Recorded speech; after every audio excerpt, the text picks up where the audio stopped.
మధుర మధుర సుధారసం భాగవతం సుమధురం సుఖదం సుఫలం భాగవతం వేద పురాణ పురుషోత్తముని కథనం భాగవతం సృష్టికి ఆది మూలమైన పరబ్రహ్ముని సుధారసం భాగవతం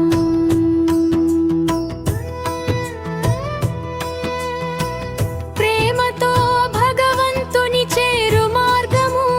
భాగవతము భక్తితో మరణమును జయించు శాస్త్రము భాగవతం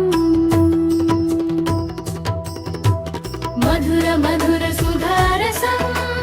భాగవతం సుమధురం సుఖదం సుఫలం భాగవతం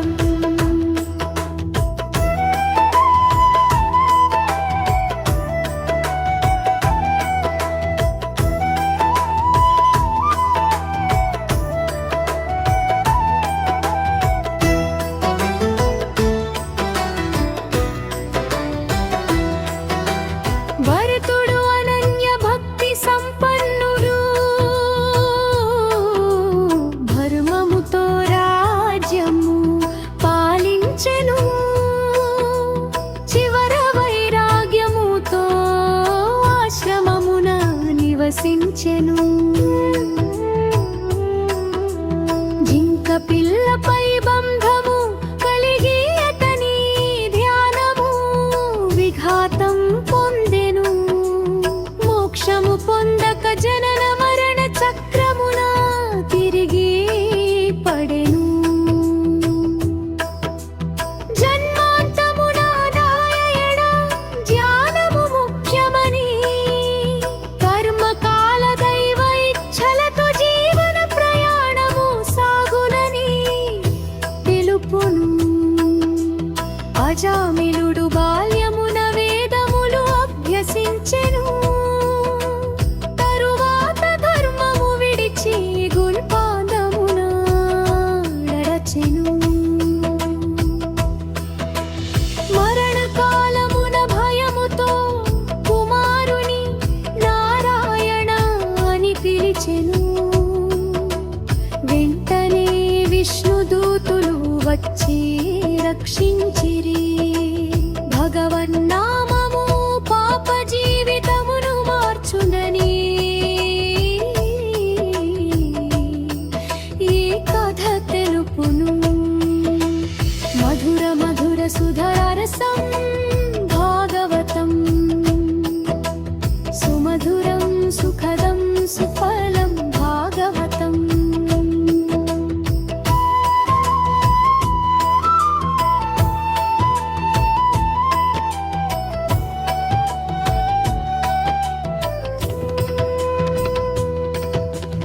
హిరణ్యకశ్యపుడు అహంకారముతో జీవించెను ప్రహ్లాదుడు భగవంతుని భక్తిలో నిలిచెను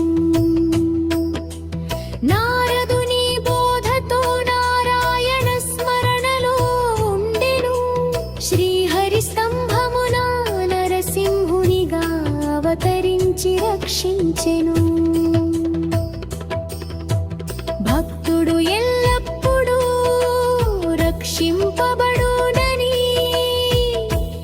ఈ కథ సారం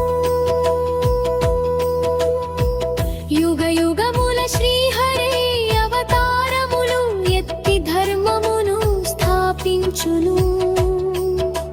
మత్స్యమై సృష్టిని కాపాడి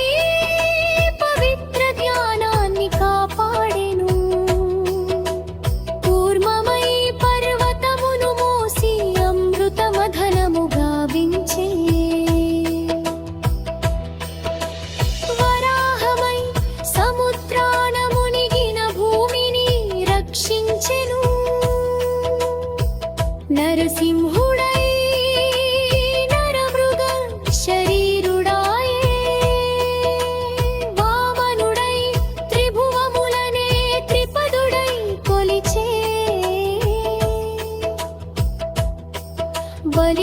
బలికోటగాచే పరశురాముడై దుష్టులను శిక్షించెను గజేంద్రుడు ప్రమాదమున పడి మకరముచే పట్టబడి విలపించెను అహంకారము విడిచి భగవంతుని శరణు వీరేనెను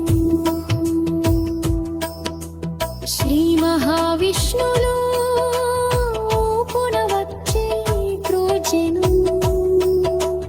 భక్తిచే విముక్తి భూమి